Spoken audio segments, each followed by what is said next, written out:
It's not a very diverse campus. Once you get here, you kind of have to find where black people are. There isn't too much representation on campus. So it is a little underrepresented.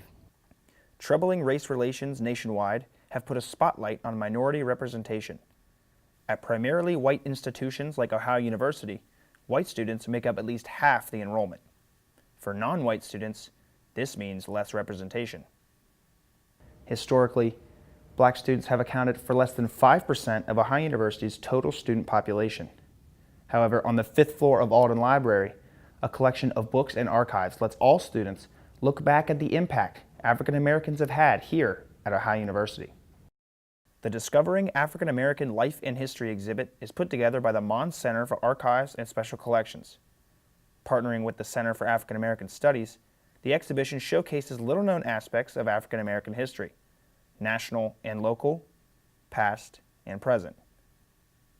We began with trying to put something up for the Black Alumni Reunion this year, which takes place every 2 or 3 years at Ohio University.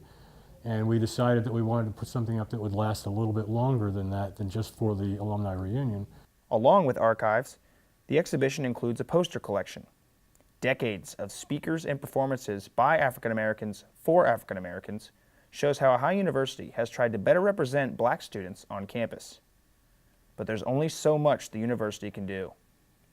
It's a matter of students wanting to learn, wanting to be educated, wanting to get a different perspective.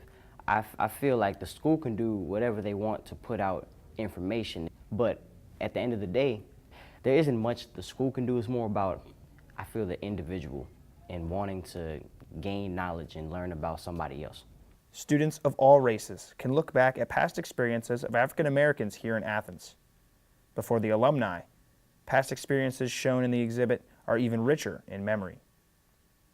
They are a very close-knit group, more so than anybody that I do these exhibits for displays. They know one another from 10 years ago. They'll know who took what classes, where they live, and that sort of thing. It's really kind of neat that they can recognize each other in some of these images that I posted up here. The exhibition will continue to showcase African American history until it ends on December 2nd. Archives and Special Collections hasn't put together plans for the next exhibition yet. Blake Baker, WUB News.